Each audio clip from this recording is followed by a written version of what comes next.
Hello, नमस्कार दोस्तों। तो आज हम बात करने वाले हैं रेलवे में किस प्रकार के क्वेश्चंस आते हैं, प्रीवियस प्रश्न किस प्रकार के आए हुए हैं, अब किस प्रकार के क्वेश्चंस आते हैं, उनको किस प्रकार सॉल्व करते हैं। सबसे पहले उससे पहले हम बात कर लेते हैं, कुछ साथियों की समस्या है कि रेलवे में एएलपी टेक्नीशियन जेई किसी भी पेपर में नॉर्मलाइजेशन होता है या नहीं होता है। साथियों, एक बात याद रखो, जितने भी पेपर होते हैं CBT paper, maximum number of papers हो रहे हैं, मैक्सिमम नंबर ऑफ एग्जाम हो रहे हैं, तो उनका नॉर्मलाइजेशन होना बहुत जरूरी होता है, क्योंकि एग्जाम पैटर्न सभी का सेम नहीं हो सकता। किसी का थोड़ा लेवल कम हो सकता है, किसी का थोड़ा लेवल ज़्यादा हो सकता है। इस वजह से उनका नॉर्मलाइजेशन करके उनको सेम पैटर्न करने का प्रयास किया जाता है रेलवे की तरफ से। इस प्रकार नॉर्मलाइजेशन किया जाता है। सेकंड, काफ़ी बच्चों को समस्या होती है कि रेल में मैथ्स के पेपर जो टफ होते हैं, मैथ्स के पेपर हमें कैसे सॉल्व करने चाहिए, उनके क्वेश्चन किस प्रकार सॉल्व करने चाहिए। साथियों, एक बात याद रखो, डरो मत, हर चीज का रिवीजन ही आपको परफेक्ट बनाता है। जब आप रिवीजन बार बार रिवाइज करते हैं तो क्वेश्चन अपने आप टाइम भी मैनेज हो जाता है और बहुत ही इजी तरीके से क्वेश्चंस हो जाते हैं। मैं आपको विश्वास दिलाता हूँ, जो ये वीडियोज हम बना रहे हैं इनसे रिलेटेड ही, इन्हीं के अंदर से ही क्वेश्चंस आने वाले हैं। जितने भी पेपर होंगे प्रश्न वही होने हैं, बस उनकी उनकी थोड़ी वैल्यू थोड़ी सी चेंज हो सकती है, क्वेश्चन वो की वही आने हैं। तो आज हम बात कर लेते हैं रेलवे में किस प्रकार के क्वेश्चन आए हुए हैं और उनसे किस प्रकार के क्वेश्चन बन सकते हैं। जैसे एक क्वेश्चन आया था, सात भुजा वाली आकृति क्या कहलाती है? सात भुजा वाली आकृति क्या कहलाती है? सबसे पहले, अब सात भुजा की बात कर ली तो ऑप्शन दिया होता है, ऑप्शन में आराम से सप्तभुज मिल जाएगा। ठीक है, इस प्रकार यदि दो दो भुजा दी है तो उसमें द्विभुज बोल सकते हैं अपन। तीन भुजा दी हुई है तो त्रिभुज बोल सकते हैं। ऐसे कोई भी क्वेश्चन आ सकता है। चार भुजा दी हुई है तो हम चतुर्भुज बोल सकते हैं। पांच दिए तो पंचभुज, छह दिए तो षष्ठभुज, सात दिए तो सप्तभुज। इसी प्रकार आठ के लिए अष्टभुज, नौ के लिए नवभुज। इस प्रकार क्वेश्चन आ जाते हैं। अच्छा, एक चीज और याद रखो, ये एक क्वेश्चन और आ जाता है इसी में से, जब एक बिंदु होता है तो बिंदु या पॉइंट को तो अपन पॉइंट बोलते ही हैं। ये बोल दे दो पॉइंट मिलकर क्या बना सकते हैं, कौन सी आकृति बना सकते हैं, तो दो पॉइंट मिलकर एक लाइन बना सकते हैं। ये हमेशा याद रखना, दो पॉइंट मिलकर क्या बना सकते हैं, सिर्फ एक लाइन बना सकते हैं, या अपन रेखा बोल सकते हैं हिंदी में। ठीक है, जब तीन पॉइंट मिल जावे, तीन पॉइंट और ये कह दे कि एक ही लाइन में है, तीन पॉइंट यदि एक ही लाइन में है तो एक रेखा बना सकते हैं, और यदि तीन पॉइंट एक लाइन में नहीं है, एक लाइन में नहीं है, तो वो एक ट्रायंगल बना सकते हैं, यानी कि त्रिभुज बना सकते हैं।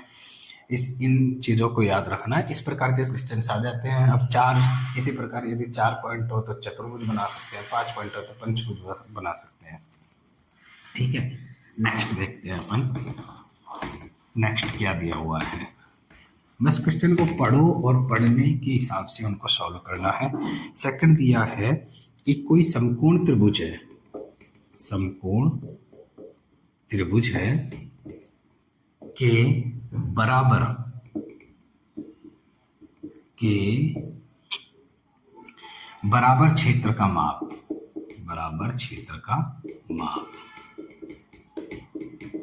जैसे कोई समकोण त्रिभुज है, ठीक है, समकोण त्रिभुज में ये तो हमें पता है एक कोण 90 होता है। ठीक है, एक कोण 90 होता है और ये दोनों समान होते हैं। तो वो क्या पूछ रहा है, समकोण त्रिभुज के बराबर क्षेत्र का माप। तो बराबर कौन कौन से क्षेत्र हुए, ये दोनों। जब इसका 90 है, अच्छा एक चीज याद रखना, किसी भी त्रिभुज के कोणों का योग, कोई भी त्रिभुज दिया हुआ है उसके जो जितने भी तीन कोण हैं उनका हमेशा टोटल 180 होता है। कितना होता है? 180। जैसे ये ए है, ये बी है, ये सी है, तो ए प्लस बी प्लस सी कितना हो गया? 180। ये हमेशा याद रखना, क्वेश्चन में पूछ लिया जाता है। एक एक नंबर के क्वेश्चंस काफी इजी जे क्वेश्चंस होते हैं, इनको यदि बार बार देख लोगे तो आपको समस्या नहीं होगी, डायरेक्ट आप क्वेश्चन देख के आप आंसर टिक करोगे। तो क्या पूछा है, दो बराबर क्षेत्र का माप। एक तो अपन को 90 दिया हुआ है, तो दो बराबर क्षेत्र बी और सी है, तो 180 माइनस 90 क्या है 90। तो बी और सी का मान निकालना है, दोनों बराबर है, ये दो है, या 2b बराबर 90 क्या दे, तो b बराबर क्या आया 45, 90/2। इसी प्रकार सी भी क्या होगा 45, तो इनका मान कितना हो जाएगा 45। बिल्कुल इजी इजी क्वेश्चन है, बस क्वेश्चन को देख के डरना नहीं है कि क्वेश्चन यार कैसे करें अपन। नेक्स्ट क्वेश्चन दिया हुआ है कि ए की लंबाई बी की लंबाई का 5/8 है, ठीक है 5/8 है। तो बी की लंबाई से ए की लंबाई का अनुपात निकालिए, ठीक है। सबसे पहले अपन को जो दिया है उस पे ध्यान रखो, कोई भी प्रॉब्लम दी है चाहे बड़ी सी बड़ी संख्याएं हैं, बड़ा सा बड़ा क्वेश्चन दिया हुआ है, सबसे पहले उसमें जो दिया हुआ है ना वो लिख लो। जो दिया हुआ है वो लिख लिया तो आपको समझ आ जाएगा कि यार क्या चीज पूछी है, क्या निकालना है। ए की लंबाई बी की लंबाई का, जब ऐसे पूछते ए की लंबाई बी की लंबाई का 5/8 है, जब का आया बोर्ड मास में अपन पढ़ते हैं ना ऑफ यानी का दिया हुआ है तो उसको मल्टीप्लाई करते हैं 5/8, तो अपन क्या कह सकते हैं A/B क्या कह सकते हैं 5/8, ठीक है। अब क्या कह रहा है बी की लंबाई से ए की लंबाई का, अब बी की लंबाई से ए की लंबाई का क्या बोला मैंने का दिया हुआ है तो उससे मल्टीप्लाई करना है, माना अनुपात x है, तो अपन क्या कह सकते हैं, इसने क्या पूछा B/A बराबर x, तो इसने क्या पूछा x पूछा है, और B/A करें अपन तो क्या आता है वैल्यू 8/5। ये सारे क्वेश्चंस आए हुए क्वेश्चंस हैं, देख लो कितने इजी प्रॉब्लम है, बस इनको एक बार पढ़ना है, उनको सॉल्व करना है। यदि एक बार यदि आप कॉपी में नोट्स में यदि बना लो इनको, एक बार सीख लो इनको, तो आप भूलने वाले भी नहीं हो और इजी तरीके से कर लोगे।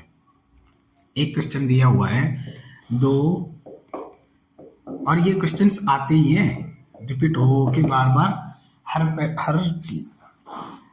पेपर में आते ही हैं ये क्वेश्चंस। दो क्रमागत संख्याएं ज्ञात कीजिए, मतलब जो दो कंटिन्यू संख्याएं हैं वो निकालनी है। शर्त यह है जिनमें पहली संख्या का 3 गुना दूसरी संख्या के 2 गुने से 5 अधिक है, वही सबसे पहले पढ़ लो दो क्रमागत कंटिन्यू संख्या। अब कंटिन्यू संख्या कौन सी होती है, जैसे 1 के बाद 2 आता है 3 आता है, क्या होता है 1 + 1 करते हैं जब दूसरी संख्या आती है, 2 में 2 + 1 करते हैं जब तीसरी संख्या आती है। तो आपने क्या कर सकते हैं, जैसे x मान लिया अपन ने, तो दूसरी संख्या क्या हुई कंटिन्यूअस में +1। जब संख्याएं अपन कंटिन्यू देखते हैं तो +1 होता जाता है सभी में, तो x और x+1 दिया हुआ है, तो ये कह रहा है कि पहली जो संख्या है उसका 3 मल्टीपल, मतलब उसका 3 गुना दूसरी संख्या क्या है x+1 है, के 2 गुने से 5 अधिक है। बस अब इसको सॉल्व करना है, आंसर क्लियर आपके पास। 3x बराबर 2x + 2 + 5, क्या कह सकते हैं इसको अपन 2x + 5 + 7। 2x इधर आया तो क्या हो गया प्लस का, उधर इधर क्या हो जाएगा माइनस का, बराबर 7, तो क्या कह सकते हैं x बराबर 7। x बराबर 7 आया है तो अपन अपनी वैल्यू क्या आई, x बराबर तो 7 और दूसरी संख्या क्या है x+1, तो 7 + 1 = 8। बिल्कुल इजी क्वेश्चंस हैं, उनका थोड़ा सा तरीका देख लो किस प्रकार सॉल्व किया जाता है। एक कॉपी बना लो, एक नोट्स बना लो, उसमें डेली के जो क्वेश्चंस करवाए जा रहे हैं उनको लिख लो और बाद में पेपर देने जाओ जब इनको देख जाना। ये क्वेश्चन आपके लिए वेरी वेरी इंपॉर्टेंट होने वाले हैं, ये क्वेश्चंस आने ही वाले हैं आपके पेपर में। चलो नेक्स्ट देखते हैं। ये क्वेश्चंस भी बार बार आता है, जैसे कोई एक टैंक दिया हुआ है, एक टैंक में दो नल हैं, जैसे x और y, ठीक है। x और y द्वारा वो टैंक है जो क्रमशः 5 व 10 घंटे में भरा जाता है,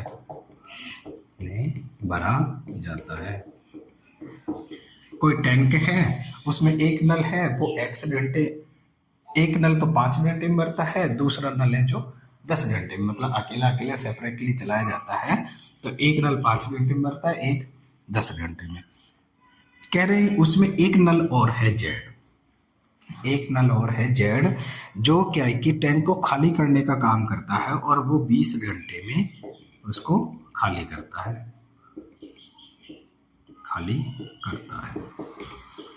तो बताइए तीनों को एक साथ खोल दिया जाए तो यह टैंक कितनी देर में भरेगा। अब तीनों को खोलने का मतलब है पहला और दूसरा तो क्या भर रहे हैं, तीसरा खाली कर रहा है, तो इसका मतलब खाली भी हो रहा है। तो अपन इसके सीधे से फंडे होते हैं, इनको याद रखो आप। पहला नल x है 5 घंटे, इसको सीधा नीचे लिख दो 1/5, ठीक है। मतलब ऐसे ही कह लें, एक नल 5 घंटे में काम करता है, 5 घंटे में किया गया कार्य 1 घंटे में कार्य किया गया 1/5। दूसरा 10 घंटे में कार्य करता है, इसको लिख दो 1/10। दोनों भर रहे हैं इसलिए इनको प्लस किया है। तीसरा क्या कर रहा है, खाली कर रहा है, तो इसको क्या कर दिया अपन ने 1/20 माइनस में कर दिया। इनको सॉल्व कर लो। 5 और 10 20 का एलसीएम क्या आया 20, 5 चौको 20, 10 दूनी 20 और ये माइनस है -1, ठीक है। 4 और 2 6 -1 20, क्या बचा 5/20, या अपन कह सकते हैं 1/4। 1/4 है। क्या बात करी अपन ने कि एक नल, अब इसमें अपन क्या कह सकते हैं 1 घंटे में किया गया, 4 घंटे में किया गया एक कार्य, या अपन कह सकते हैं कि एक नल को भरने में 4 घंटे लगेंगे। जब तीनों नल कार्य कर रहे हैं तो इसमें कितना टाइम लग जाएगा 4 आवर्स। इसी प्रकार के और भी क्वेश्चंस हैं, उनको अपन नेक्स्ट वीडियो में लेकर आते हैं साथियों। अभी के लिए इतना ही, वीडियो काफ़ी लंबा हो जाता है, इसलिए 5-5, 10-10 क्वेश्चंस के अपन वीडियो बनाने वाले हैं। आप इनको सॉल्व करते रहें, देखते रहें, एक रजिस्टर बना ले, उसमें उतार ले सारे क्वेश्चंस, जिससे आपको पढ़ने में आसानी रहे, सॉल्व करने में आसानी रहे, और आप कभी भी पेपर देने जाएं तो इनको देख ले। प्रश्न मैं बता रहा हूँ, मैथ्स में कोई भी क्वेश्चंस इन वीडियोज से बाहर नहीं जाने वाली है। आप बस इनको आराम से सॉल्व कर लें और करना स्टार्ट कर दें, कंटिन्यू रिविजन स्टार्ट कर दें। और कोई भी समस्या आ रही है, कोई भी प्रॉब्लम, कोई भी टॉपिक नहीं समझ आ रहा है, तो आप मुझे मैसेज करें, आपको ज़रूर उसका समाधान मिलेगा। इसी के साथ आप तैयारी करते रहे साथियों, और इसी के साथ आप जय हिंद, जय भारत, जय भारतीय रेल दोस्तों।